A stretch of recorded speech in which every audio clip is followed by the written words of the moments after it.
तो हेलो मेरे board exam के चीते, मेरे जाबाज, मेरे शेर, कैसे हैं आप सभी बच्चों। आई होप आप लोग बहुत अच्छे होंगे।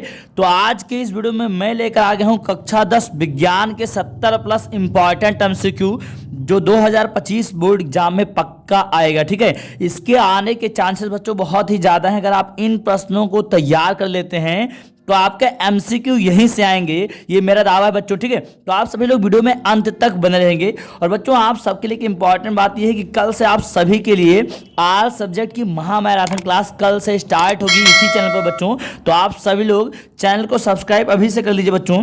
और हाँ, अगर इन सभी प्रश्नों का आपको फ्री में पीडीएफ चाहिए बच्चों तो आप सभी लोग हमारे टेलीग्राम ग्रुप से ज्वाइन हो जाइए। और टेलीग्राम ग्रुप का जो लिंक है वो आप सभी को डिस्क्रिप्शन में दे देगा बच्चों। ठीक है, यदि आप भी चाहते हो 70 में 70 लाने के लिए, ठीक है, और अपने बोर्ड एग्जाम में अपना भी नाम रोशन करने के लिए, तो आप सभी लोग इस चैनल को सब्सक्राइब करें बच्चों।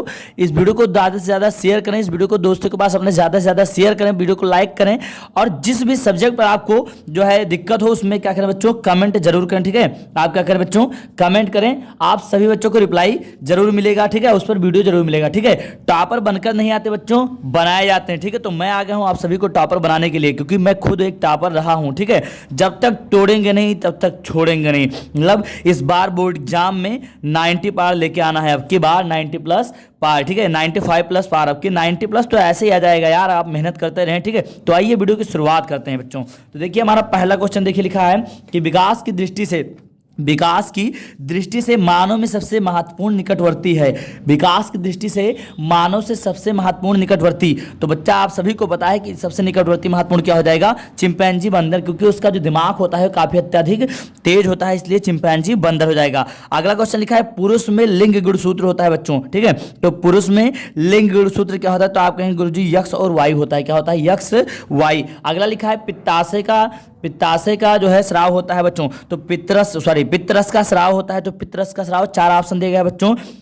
पहला लिखा है पित्ताशय में, यकृत में, अग्न्याशय में, आमाशय में, तो आपका सही ऑप्शन हो जाएगा बच्चों यकृत में। ठीक है, अगला क्वेश्चन लिखा है स्पष्ट दृष्टि की न्यूनतम दूरी होती है बच्चों। आप सभी लोग ने इसको पढ़ा होगा, स्पष्ट दृष्टि की न्यूनतम दूरी होती है 25 सेंटीमीटर। कितनी होती है बच्चों, 25 सेंटीमीटर। अगला क्वेश्चन लिखा है कि एक लेंस की क्षमता 1 डायोप्टर है तो उसकी फोकस दूरी होगी। बच्चों लेंस की क्षमता 1 डायोप्टर, तो फार्मूला आपने पढ़ा होगा कि डी बराबर होता है 1/f। यहाँ 1 हो जाएगा, यहाँ 100 होता है बच्चे में, यहाँ पर एफ, ये यहाँ जाएगा, 1 यहाँ आएगा, मतलब 100 ही तो बचेगा आपका, तो 100 सेंटीमीटर आपका सही ऑप्शन हो जाएगा बच्चों। ठीक है, अगला क्वेश्चन देखिए, लिखा है लघु पथन के समय परिपथ में वैद्युत धारा का मान, तो बच्चों आप सभी को पता है कि अगर परिपथ छोटा रहेगा यानी वैद्युत धारा बहुत अधिक होगी, तो बहुत अधिक बढ़ जाता है।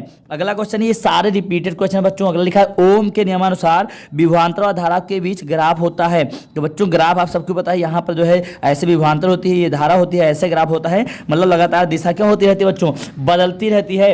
अगला क्वेश्चन लिखा है अम्लीय वर्षा का पीएच मान होता है, तो बच्चों अम्लीय वर्षा का पीएच मान कितना होता है, आप कहेंगे गुरुजी जो अम्लीय वर्षा है, अम्ल मतलब जो 7 से कम हो बच्चों, ये पीएच मान का स्केल होता है। अगर 7 हो तो उदासीन होता है बच्चों, क्या होता है, उदासीन। अगर वो 0 से 7 के बीच में हो तो क्या होता है, अम्लीय होता है। और अगर 7 से 14 के बीच में होता है तो क्या होता है बच्चों, क्षारीय होता है। तो अम्लीय वर्षा का पीएच मान मतलब 7 से कम हो जाएगा बच्चों। ठीक है, अगला लिखा है H2O में हाइड्रोजन की संख्या, H2O में हाइड्रोजन की संख्या, तो बच्चों हाइड्रोजन की संख्या हो जाएगी कितना, H2 हाइड्रोजन, तो आपका सही ऑप्शन क्या हो जाएगा, 2। अगला लिखा है यूरेनियम है बच्चों, तो यूरेनियम क्या है, तो आप कहेंगे क्षार धातु, अधातु, गैस, रेडियो एक्टिव तत्व, तो सही ऑप्शन हो जाएगा बच्चों रेडियो एक्टिव तत्व। अगला क्वेश्चन लिखा है पादप में जाइलम का कार्य होता है, तो जा फॉर जाइलम, जा फॉर जल, तो सही ऑप्शन क्या हो जाएगा बच्चों, जल का वाहन। क्या हो जाएगा, जल का वाहन। चलिए अगले क्वेश्चन की ओर चलते हैं, ये सारे रिपीटेड क्वेश्चन है बच्चों। अगला क्वेश्चन लिखा है मस्तिष्क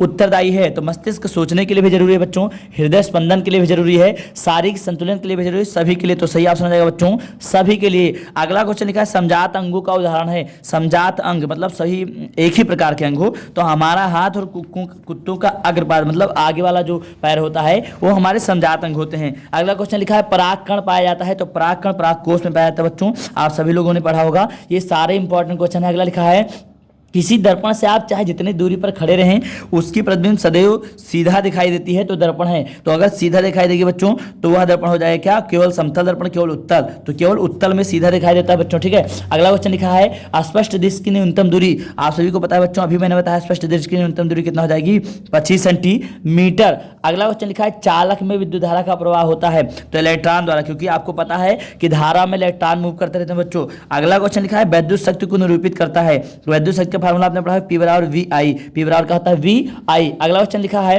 कि क्षार धातु नियान है, तो नियान में 4 ऑप्शन, क्षार धातु, अक्रिय गैस, उपधातु, संक्रमण तत्व, तो ये सही ऑप्शन हो जाएगा बच्चों अक्रिय गैस। अगला लिखा है एसिटल्डिहाइड का IPSC नेम, तो एसिटल्डिहाइड का IPSC नेम बच्चों हो जाएगा एथेनल। क्या हो जाएगा बच्चों, एथेनल। अगला क्वेश्चन लिखा है SO2 है, SO2 क्या है, तो आप कहेंगे अम्लीय है, क्षारीय है, उदासीन है, उभयधर्मी, तो सही ऑप्शन हो जाएगा बच्चों अम्लीय। क्या हो जाएगा बच्चों, सही ऑप्शन अम्लीय। चलिए अगले क्वेश्चन को चलते हैं। अगला क्वेश्चन हमारा देखिए क्या लिखा है कि पौधों में काई प्रवर्धन के लिए कौन सा भाग अधिक अनुकूल है। पौधों में काई प्रवर्धन के लिए कौन सा भाग अधिक अनुकूल है, तो आप कहेंगे गुरुजी तना जो है काई प्रवर्धन के लिए अधिक अनुकूल है। अगला क्वेश्चन लिखा है जाइगोट में सूत्रों की संख्या होती है, तो 4x 3x 2x, तो सही ऑप्शन क्या हो जाएगा बच्चों 2x। अगला क्वेश्चन लिखा है एक उत्तल दर्पण, तो आप सभी को पता है कि उत्तल दर्पण प्रतिबिंब आभासी सीधा छोटा बनता है, तो सही ऑप्शन होगा आभासी सीधा व छोटा। अगला क्वेश्चन लिखा है दूरदृष्टि दोष के कारण वस्तु का प्रतिबिंब बनता है। दूरदृष्टि दोष, जब दूरदृष्टि होता है निकट की वस्तु नहीं दिखाई देती है, रेटिना के पीछे बनता है बच्चों, रेटिना के पीछे। अगला क्वेश्चन लिखा है दो चालक तार जिनके पदार्थ की लंबाई तथा व्यास समान हो, ठीक है, और किसी विद्युत परपथ श्रेणी क्रम में फिर समांतर क्रम में संयोजित किए जाते हैं। श्रेणी के तथा समांतर क्रम में उत्पन्न ऊष्मा का अनुपात तो 1:4 हो जाएगा बच्चों। कितना हो जाएगा 1:4। अगला लिखा है बिजली के बल्ब का तंत्र बना होता है, तो आप सभी को पता होगा बिजली के बल्ब का तंत्र क्या बना होता है बच्चों, आप कहेंगे गुरुजी टंगस्टन का बना होता है। अगला क्वेश्चन लिखा है कौन सा तत्व तनु अम्ल के साथ संयोग करके हाइड्रोजन गैस निकालता है। कौन सा तत्व, तो तत्व तनु अम्ल के साथ, ठीक है, तो तनु अम्ल के साथ हाइड्रोजन गैस निकालता है। जैसे जड़न है जिंक, और जिंक की क्रिया HCl के साथ करा देंगे बच्चों, तो जिंक किसके साथ हो जाएगा, तो यानी हो जाएगा जड़न Cl और प्लस में क्या बचेगा आपका H मतलब हाइड्रोजन, तो यानी क्या हो जाएगा आपका जिंक यानी जस्ता हो जाएगा बच्चों। अगला क्वेश्चन लिखा है निम्न में से कौन सा तत्व द्वितीय समूह का सदस्य है, तो आप कहेंगे मैग्नीशियम कौन सा सदस्य का समूह है, द्वितीय सदस्य का, क्योंकि इसकी जो है संयोजकता कितनी होती है बच्चों 2 होती है। अगला क्वेश्चन लिखा है संतृप्त हाइड्रोकार्बन में नहीं होता है, तो संतृप्त हाइड्रोकार्बन में नहीं होता है, तो आप कहेंगे गुरुजी संतृप्त हाइड्रोकार्बन में डबल बॉन्ड नहीं होता है, डबल बॉन्ड में असंतृप्त होता है। अगला क्वेश्चन लिखा है मुकुलन पाया जाता है, तो मुकुलन बच्चों हाइड्रा में पाया जाता है। आप सभी को पता है मुकुलन किस में पाया जाता है, हाइड्रा में पाया जाता है। अगला क्वेश्चन देखिए बहुत ही इंपॉर्टेंट है सारे क्वेश्चन। अगला लिखा है एक उत्तल दर्पण की फोकस दूरी होगी जिसकी वक्रता त्रिज्या 32 सेंटीमीटर। बच्चों 32 सेंटीमीटर है वक्रता त्रिज्या, तो फोकस दूरी इसकी आधी होती है, मतलब क्या हो जाएगी बच्चों 16, तो सही ऑप्शन क्या हो जाएगा आपका A नंबर। अगला क्वेश्चन लिखा ओम के नामानुसार धारा और विभवांतर के बीच ग्राफ होगा, तो यानी धारा और विभवांतर के बीच क्या होगा ग्राफ, आप कहेंगे सरल रेखा, तो ऐसे ग्राफ तो खींचा जाता है, तो यानी सरल ही रेखा होगा।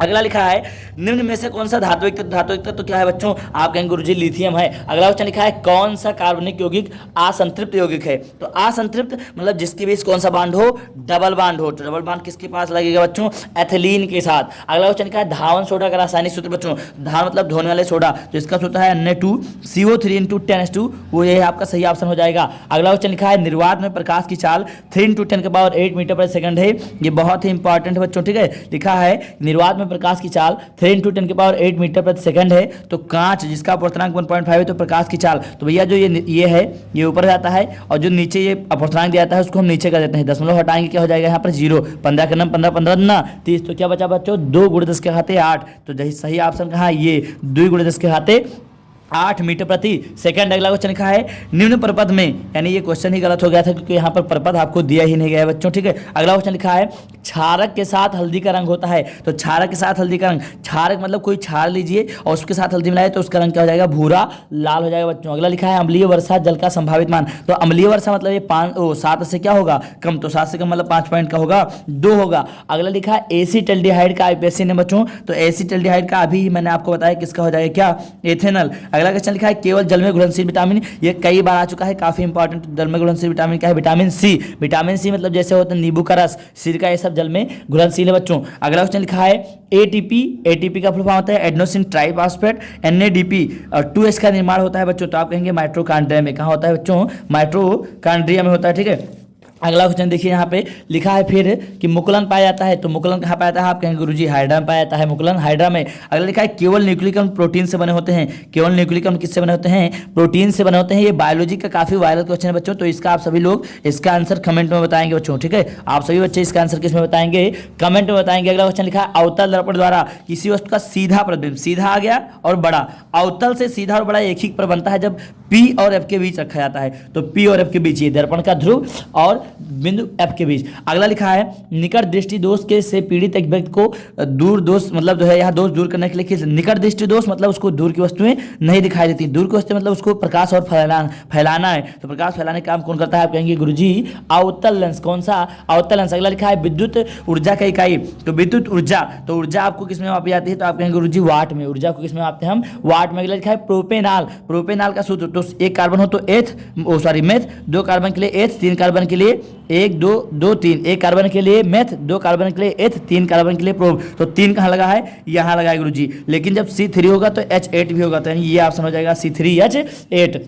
अगला क्वेश्चन लिखा है खाद्य पदार्थों को सुरक्षित रखने के लिए डिब्बों में जिंक के स्थान पर टिन का लेपन क्यों किया जाता है? क्योंकि जिंक जो है कम क्रियाशील होता है, तो आप कहेंगे जिंक अपेक्षाकृत कम क्रियाशील होता है। आगे लिखा है बेकिंग सोडा को गर्म करने से कौन सी गैस निकलती है बच्चों? तो बेकिंग सोडा को गर्म करेंगे तो आपका कौन सा गैस निकलेगा? आप कहेंगे गुरुजी कार्बन डाइऑक्साइड निकलता है। अगला लिखा है जीवाश्म ऊर्जा का स्रोत है, तो जीवाश्म ऊर्जा का स्रोत क्या है बच्चों? तो आप कहेंगे गुरुजी कोयला है। ये सारे इंपॉर्टेंट क्वेश्चन है, क्या है इंपॉर्टेंट क्वेश्चन, रिपीटेड क्वेश्चन। बच्चों आप सभी लोग चैनल को सब्सक्राइब कर लें, और किसी भी टॉपिक पर आप सभी को वीडियो चाहिए तो आप सभी कमेंट में जरूर बताएं। मिलते हैं नेक्स्ट वीडियो में, तब तक के लिए जय हिंद।